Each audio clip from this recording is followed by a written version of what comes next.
दोस्तों नमस्कार। आज के इस वीडियो में जो वोकेबलरी इम्प्रूवमेंट से संबंधित है, हम लेसन 2 अटेंड करने जा रहे हैं और जिसके अंतर्गत दैनिक जीवन में प्रयोग किए जाने वाले कुछ महत्वपूर्ण शब्दों के बारे में आपको जानकारी दी जाएगी। तो चलिए प्रारंभ करते हैं। आप देख सकते हैं आपके सामने कुछ सेंटेंसेस लिखे हुए हैं।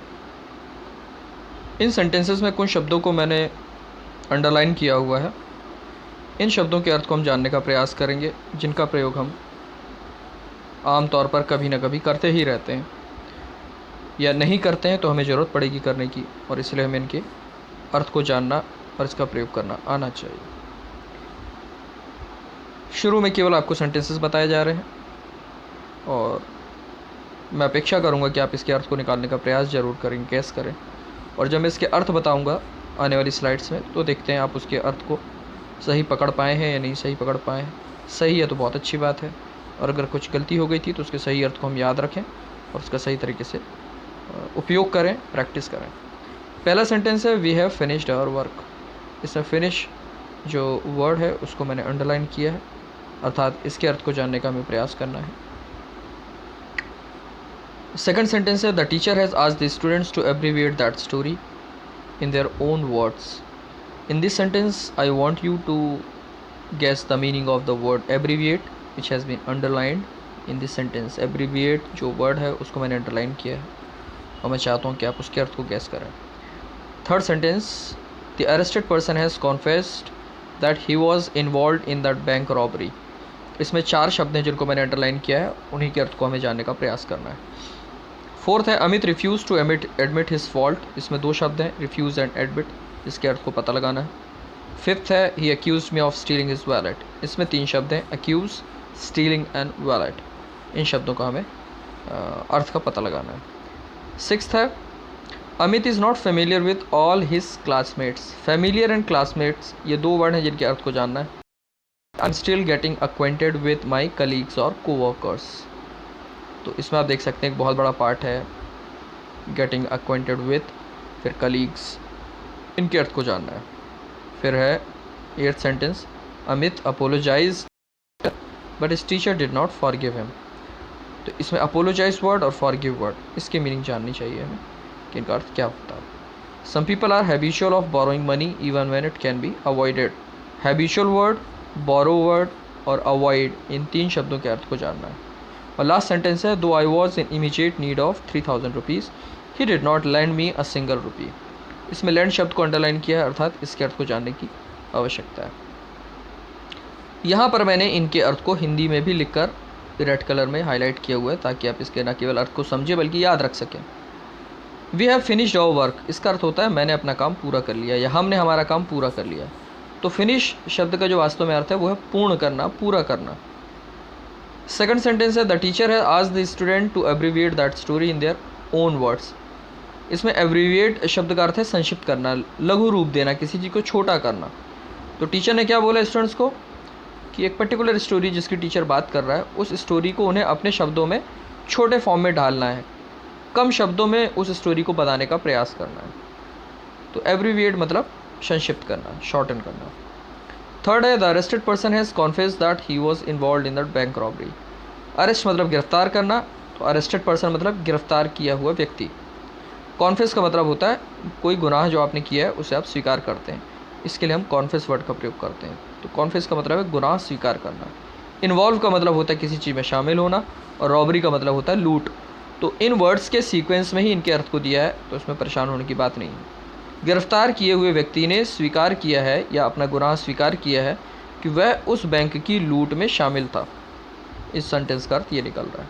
फोर्थ सेंटेंस है Amit refuse to admit his fault. तो अमित ने अपनी गलती मानने से मना कर दिया है। तो एडमिट मतलब मानना या स्वीकार करना, फॉल्ट मतलब गलती, और रिफ्यूज़ मतलब मना करना। फिफ्थ है he accused me of stealing his wallet. Wallet मतलब पर्स, स्टील मतलब चोरी करना, क्यूज मतलब आरोप लगाना। उसने मुझ पर उसके पर्स को चोरी करने का आरोप लगाया।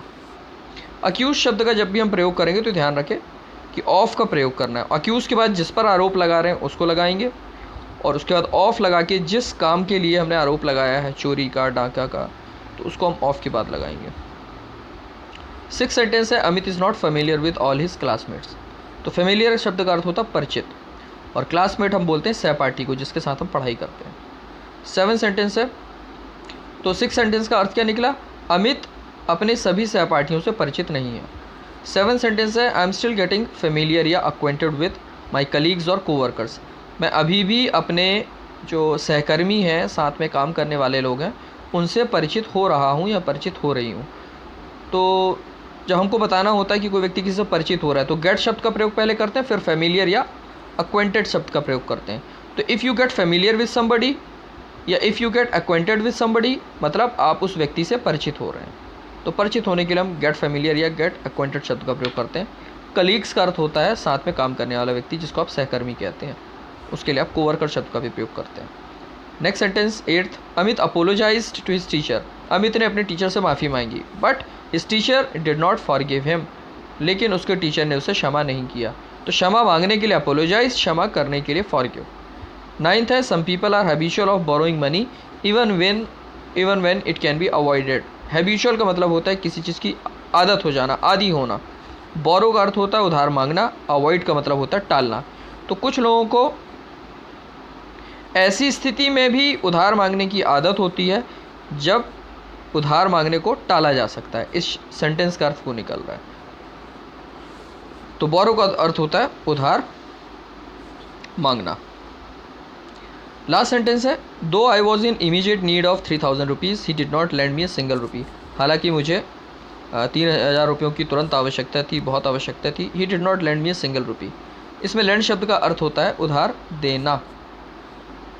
तो स्लाइड में एक्चुअली इसका अर्थ विजिबल नहीं हो रहा है, शायद बहुत ज़्यादा बड़ी स्लाइड हो गई।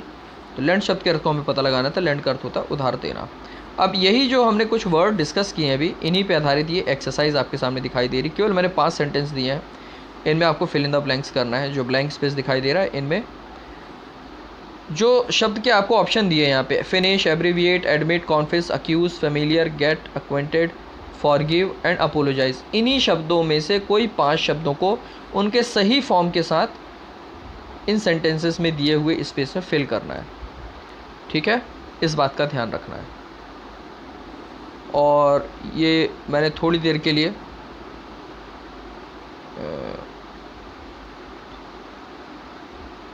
आपको जो आंसर वाली स्लाइड में लेके गया था, तो जब आप एक्सरसाइज को अटेंड कर लें, ये एक्सरसाइज है, तो अटेंड करने के बाद उस आंसर वाले पार्ट में जाके आप इस वीडियो को पॉज कर सकते हैं और अपने आंसर को मैच कर सकते हैं, ये देखने के लिए कि आपने जो आंसर फिट किया है, जो फिल इन द ब्लैंक्स किया है, स्पेस में जो वर्ड डाला है, जिस फॉर्म में डाला है, वो सही है या नहीं है। अगर सही है तो बहुत अच्छी बात है, अगर नहीं है तो उसमें सुधार कर लें और देखें क्या गलती हो रही है। आने वाले वीडियो में फिर हम कुछ नए शब्दों को लेकर आपके सामने हाजिर होते हैं। तब तक के लिए अपना ध्यान रखें। Take care and bye bye.